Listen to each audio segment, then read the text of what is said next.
The US has cancelled a visit to Taiwan by its senior envoy to the UN, officials confirmed on Wednesday.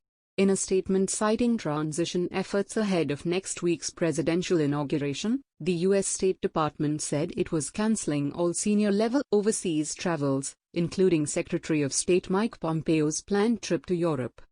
The Department of State is well along in its transition efforts with President-elect Joe Biden's team. We are fully committed to the completion of a smooth and orderly transition process to be finalized over the next 8 days, said a statement. Biden is to be sworn in as the next U.S. president on January 20. U.S. Ambassador to the UN Kelly Craft was expected to arrive on a 3-day visit on Wednesday to Taiwan, a plan that drew a rebuke and warning from China. On Monday, Beijing lambasted the U.S. decision to lift restrictions on contacts between American and Taiwanese officials after Pompeo on January 9 declared null and void the self-imposed restrictions on U.S. diplomats, service members, and other officials' interactions with their Taiwanese counterparts.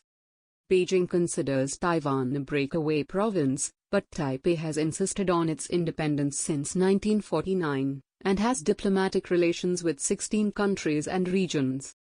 The U.S. formally recognized China in 1979 and shifted diplomatic relations from Taipei to Beijing, acknowledging the One China policy and thus including Taiwan as part of mainland China.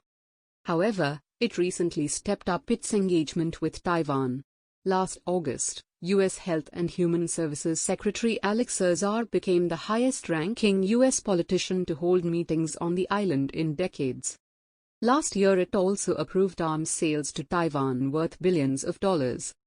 Beijing has time and again asked Washington to respect the One China policy, and has in response boosted its military presence in the region.